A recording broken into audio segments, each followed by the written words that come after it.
लोकसभा निवडणुकीच्या प्रचाराला संभाजीनगरमध्ये खऱ्या अर्थानं आजपासून सुरुवात झालेली आहे। शिवसेनेकडनं म्हणजे उद्धव ठाकरेंच्या शिवसेनेकडनं चंद्रकांत खैरे यांनी अर्ज भरला। त्यांच्यासोबत विधान परिषदेचे विरोधी पक्ष नेते अंबादास दानवे सुद्धा होते। खैरे यांना विजयाचा विश्वास आहे आणि यावेळेस ते संभाजीनगरमध्ये एक जोरदार रॅली करतायत। स्वतः दानवे साहेब सुद्धा त्यांच्यासोबत आहे। सुरुवात दानवे साहेबांपासून करूया। चांगला प्रतिसाद मिळतोय। तुम्ही म्हणता हे शक्ती प्रदर्शन नाही, पण शक्ती प्रदर्शनापेक्षा कमीही नाही। बिलकुल शिवसेनेची शक्तीच या संभाजीनगरात। आम्ही साधं एखाद्या बैठक बोलतो तरी 1500 लोक येतात आमच्या। आता फॉर्म भरायला चालू, त्यामुळे सगळे जुने जाणते। शिवसेनेत एक वैशिष्ट्य असतं, निवडणुकीच्या वेळेस काम करणारी एक वेगळी टीम असते, जी 5 वर्ष आमच्याकडे येत नाही, त्यांना काही घेणं नसतं। ते फक्त डायरेक्ट लिंकिंग बाळासाहेबांची असते, त्यांची उद्धव साहेबांची असते। त्यांचं काही काम नसतं, आमच्याकडे काही नसतं, फक्त इलेक्शनलाच असतात। असे अनेक लोक असतात आणि आज मला वाटतं ही एक उत्स्फूर्तपणे सगळे जुने जाणते, नवे जुने सगळे शिवसैनिक मोठ्या प्रमाणावर। आणि आता काँग्रेस, राष्ट्रवादी काँग्रेस, कम्युनिस्ट, सपा सुद्धा आमच्या सोबत आहे। त्यामुळे एक मोठी फक्त कार्यकर्ते इथं, अजून तर आम जनता आलेलीच नाहीये। तुमच्याकडे शक्तीच नाही तर शक्ती काय दाखवणार असा सवाल केला गेला होता।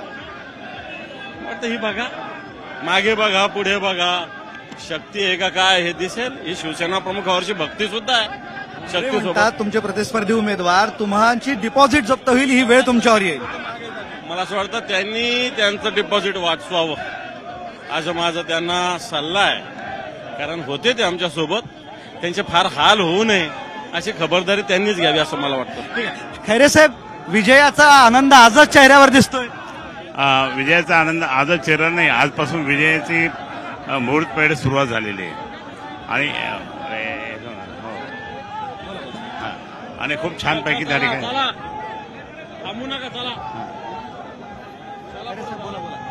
आणि जोरदारपणे या ठिकाणी आता पाहिलं की उन्हाळ ताणामध्ये सुद्धा शिवसेनेवर, महाविकास आघाडीवर प्रेम करणारे हे सर्व मतदार बंधू भगिनी इथे येत आहेत। हे सगळ्यात जास्त म्हणजे त्या ठिकाणी आनंद वाटतो। भुमरे म्हणतायत डिपॉझिट जप्त होईल तुमचं। अरे छे, दारूवाला दारूवाला का होते? फुकट दारू पाजली तरी डिपॉझिट जप्त होणार नाही म्हणून। अच्छा, आणि तुमची लढत मग कोणासोबत आहे? भुमरेंसोबत किमती त्याचं ते काहीच नाही। एमआयएम भुमरेंना काउंट करायची गरज नाही। काय करणार नाही।